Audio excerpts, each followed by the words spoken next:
Je m'appelle Erwan Aubry, je suis arrivé au CIETREM en 99. Je suis arrivé en tant qu'emploi jeune et j'ai passé différentes étapes, différents services, toujours au service technique, sur la pré-collecte, la collecte, le compostage, les déchetteries. Et aujourd'hui, je suis responsable du service collecte et déchetterie.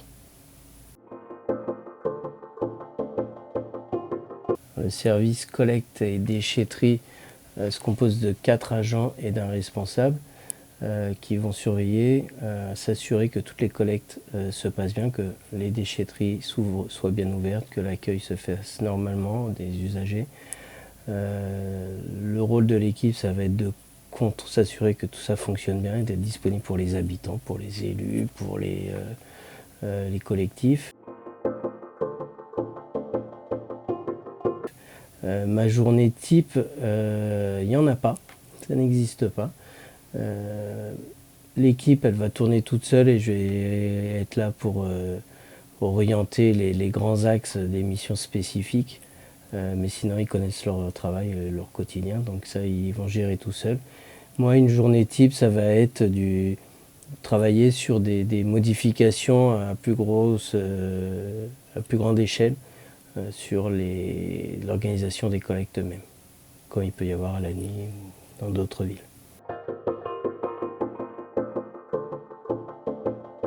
Les collectes sur le territoire du CIETREM commencent toutes à 5 h du matin et finissent quand elles finissent. Généralement autour de 13 h. Certaines peuvent se prolonger et d'autres au contraire se raccourcir. Les plans, ils sont déterminés à l'avance par le collecteur, parce que le collecteur, c'est les mêmes équipages depuis des années. Ils connaissent parfaitement le terrain. Donc les déroulés de collecte, on les a, mais ils sont adaptés continuellement. Il n'existe pas un plan type, ça n'existe pas. Les équipages doivent toujours s'adapter aux contraintes de terrain, circulation, travaux ou autres, qui fait qu'ils vont modifier sans cesse leur tournée. Ils doivent avoir un point de départ, un point d'arrivée, mais c'est tout. On ne va pas, nous, intervenir sur leur sens de circulation, leur manière. C'est eux qui sont dans le camion, moi j'ai pas le permis. Eux, ils l'ont, le permis poids lourd. Donc c'est eux qui savent par où ils doivent passer. On va juste travailler étroitement avec les services techniques de la ville. Ça, on sait très bien le faire, les services de la ville aussi. On sait très bien travailler ensemble dès qu'il va y avoir des travaux. On anticipe, on est conviés aux réunions, on va anticiper les problèmes qu'on va pouvoir avoir et suite aux chantiers, aux différents chantiers, aux différentes contraintes, on va s'adapter, on va demander aux collecteurs de s'adapter et d'assurer le service. Sur des rues on va avoir des rues plus étroites que d'autres. Quand elles sont vraiment très étroites, on est obligé de mettre des mini-bennes. Donc c'est un tout petit camion qui circule essentiellement dans le centre-ville. Donc ça, ce camion, il va tourner ponctuellement, on n'en a pas beaucoup. Donc on le réserve vraiment pour les points problématiques de circulation. Les difficultés principales, ça va être surtout des problèmes de circulation, vous imaginez bien. Les stationnements gênants, parce que les habitants, les automobilistes se garent en imaginant bien qu'ils laissent le passage à un véhicule, mais ils n'imaginent pas le gros camion qui arrive, qui passe derrière. Donc ça va être notre gros point noir, c'est la circulation, le stationnement gênant, involontaire. C'est jamais volontaire de la part des habitants. Stationnement gênant, c'est le gros point noir. On va rencontrer des problèmes qui vont être liés à la saison. Donc on va avoir effectivement une période de grand froid, le gel, donc les routes glissantes, un camion qui glisse, un camion qu'on n'arrête pas.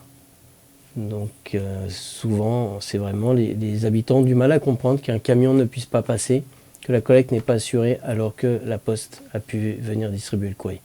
Mais ce n'est pas le même véhicule et ce type de véhicule, quand il part en glissade, on ne peut plus rien faire. Donc ça, on est très rigoureux là-dessus. Toujours lié au froid, on va avoir le problème des couvercles qui sont gelés, des bacs qui cassent, du coup à cause du froid quand ils sont repositionnés. Il va y avoir la pluie évidemment qui va gêner les agents derrière, mais ça va être c'est le travail, c'est le lot de toute personne qui travaille en extérieur. Donc la chaleur, le froid, le vent, l'humidité, et à eux on va rajouter l'odeur. Le problème d'odeur qu'il peut y avoir dans les camions, même si les camions ils sont plus modernes qu'avant, c'est plus la même chose qu'avant, c'est tout est en poubelle, mais voilà, ils vont avoir ce problème-là en plus au quotidien qui n'est pas agréable, qui fait partie du travail, mais qui n'est pas agréable. Après, on va rencontrer le problème des mauvais déchets présentés à la mauvaise collecte. Il va y avoir le tri, effectivement, dans le bac jaune, le tri des emballages de papier, des erreurs, des gens qui veulent trop bien faire, des gens qui s'en préoccupent peu. Donc ça, ce tri-là, effectivement, il va nous poser souci, pas au moment de la collecte, mais au moment du traitement derrière. Quand ça va arriver au centre de tri, il va y avoir un surtri qui est fait obligatoirement. Et ça, c'est ce qu'on appelle les refus. Ça coûte très cher. Donc il y a ça, mais on va avoir d'autres problèmes aussi de tri, notamment aux encombrants, le type de déchets qui est présenté pour les habitants, les encombrants, c'est tout. Tout ce qui ne part pas dans la poubelle d'ordures ménagères. Alors que c'est très restreint, les déchets sont figés à l'avance parce qu'on a des contraintes d'exutoire. On ne peut pas faire tout et n'importe quoi avec les déchets, les mettre n'importe où. Donc il y a beaucoup de déchets qu'on ne peut pas prendre aux encombrants. On invite les habitants à aller en déchetterie, mais c'est souvent présenté du type gravat avec les encombrants ou des choses comme ça. On va voir les déchets verts qui sont présentés Les déchets verts sont collectés et envoyés directement dans un centre de compostage. Dans le centre de compostage, il n'y a pas de tri supplémentaire qui est fait. C'est directement traité. Donc il faut que le déchet qui arrive, il soit parfait. C'est-à-dire qu'un fagot de branche avec du fil métallique, avec une ficelle colorée, c'est des matériaux qui vont polluer le tas, le compost par la suite. Comme le compost il est revendu directement à des fins agricoles souvent, il faut qu'il soit de parfaite qualité et donc ça c'est refusé.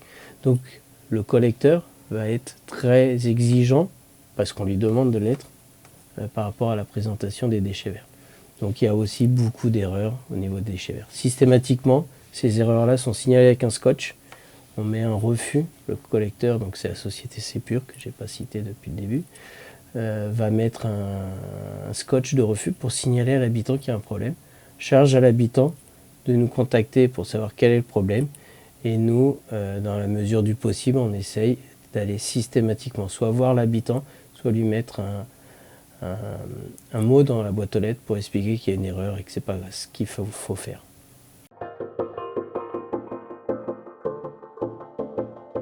En termes de collecte, les habitants ils peuvent faire beaucoup de leur côté pour faciliter le travail des différents équipages. En termes de présentation des déchets, qu'ils soient en conteneur ou en vrac comme les encombrants ou les déchets verts, ne pas les présenter derrière un véhicule, qu'on puisse le voir, qu'on n'ait pas à contourner, qu'on n'ait pas à passer dans des endroits exigus. Il y a aussi tout ce qui va représenter un caractère dangereux pour les équipages. On en a parlé tout à l'heure des déchets toxiques qui ne devaient pas être présentés aux encombrants, mais ils doivent être présentés nulle part. Ils doivent être juste apportés en déchetterie. C'est une obligation pour les habitants de le faire. On a eu, il n'y a pas si longtemps que ça, des rippers qui, en jetant des ordures ménagères, ont pris, si vous mettez une bouteille de gaz, un aérosol, il va se compacter, il va exploser dans la benne. Si cet aérosol contient des déchets, un liquide corrosif, c'est directement sur le visage de l'équipage. On a eu un équipage, un ripper, qui a eu les yeux brûlés avec de l'acide. Donc il y a ça, vous allez avoir aussi les piles au lithium par exemple. La pile au lithium est un déchet qui est très problématique parce qu'il chauffe très vite dès qu'il subit un choc et il va prendre feu tout seul. On a eu des départs de feu dans les camions poubelles parce qu'il y avait des piles au lithium qui avaient été dissimulées dans des sacs poubelles ou dans les encombrants. Et lors du compactage de la benne, la pile chauffe et prend feu et c'est tout le contenu du camion qui prend feu. Un camion poubelle ça coûte très cher donc il faut absolument le préserver. Dans ces cas-là, l'équipage ouvre l'arrière de la benne, vide tout le contenu dans la rue où idéalement on se trouve un coin, on trouve un endroit caché qui ne va pas dégrader la voirie. Et puis après, c'est les pompiers qui viennent éteindre. Des fois, c'est les services techniques qui viennent vite nous aider et qui vont étaler le tas avec des véhicules adaptés pour que le feu il se consume tranquillement.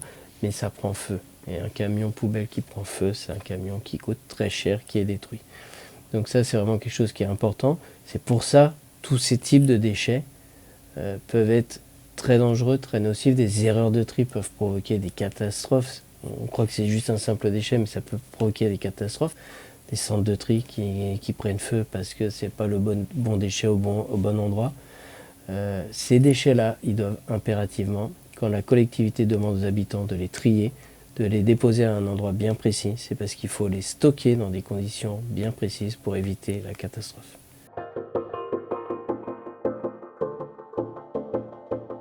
Aujourd'hui, les consignes sur le tri des emballages et des papiers ont été simplifiées sur le territoire du Sietrem. Et à ce titre-là, tous les emballages et papiers se recyclent, ce qui engendre des quantités importantes de déchets à stocker, après stocker dans les conteneurs. La ville de Lagny bénéficie de 3 collectes d'ordures ménagères et d'une collecte d'emballage depuis de nombreuses années.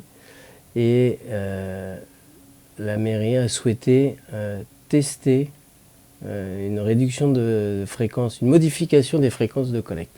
C'est-à-dire qu'on va passer à 2 collectes d'ordures ménagères par semaine sur toute la ville et 2 collectes d'emballage sur toute la ville pour tous les habitants.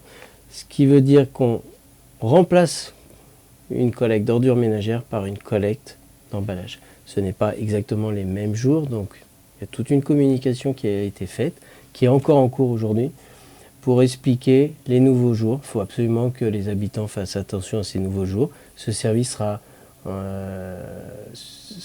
changera, donc ces fréquences de collecte seront changées le 28 novembre. Donc à partir de cette date-là, les jours ne seront plus les mêmes. Il faut que les habitants se calent sur ces nouveaux jours pour être sûr qu'on prenne bien en charge leurs déchets. L'objectif, c'est de tester les 2 collectes d'ordures ménagères, mais surtout d'emballage. Savoir comment on doit dimensionner ce service. Donc la ville de Lagny est la première commune à se lancer sur le territoire du Sietrem, à se lancer dans cette opération. Donc là, tout le travail du Sietrem et de la ville encore, ça va être de suivre cette évolution. S'assurer aussi que la collecte, cette double collecte en fait d'emballage, va engendrer plus de tri de la part des habitants. Parce qu'aujourd'hui, on pense qu'un certain nombre d'habitants se limitent parce que leur poubelle est pas assez grande pour stocker tous leurs emballages. Et l'idée étant, dans ce nouveau système, d'avoir donc plus de collecte, donc plus de capacité de tri pour les habitants. Donc s'assurer que ça a cet impact-là.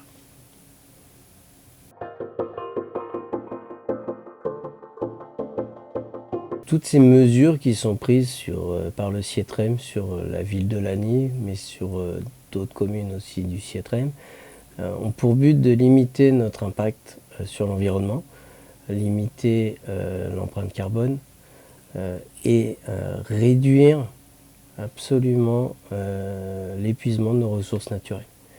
Donc le tri des déchets, mais c'est le tri des emballages, c'est la valorisation des déchets verts, le bon déchet au bon endroit pour limiter notre impact sur l'environnement. Donc toutes les mesures du Sietrem vont toujours dans ce sens-là.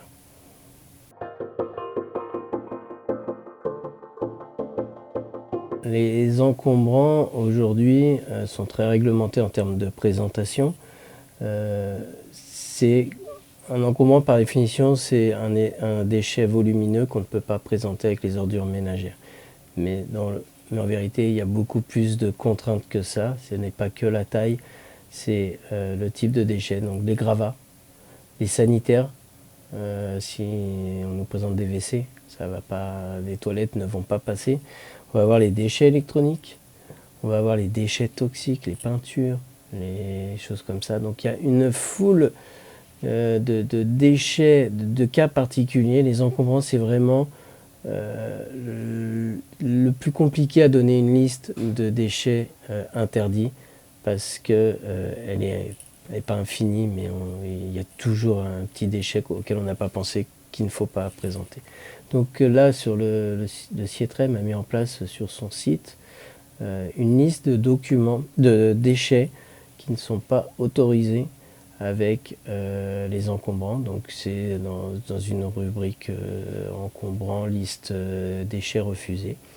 Vous avez différents déchets. Cette liste, elle va être au fur et à mesure agrémentée de nouveaux déchets quand ça nous viendra au fur et à mesure. Et cette liste donne la destination du déchet. On le refuse en encombrant, mais on explique où il peut être déposé.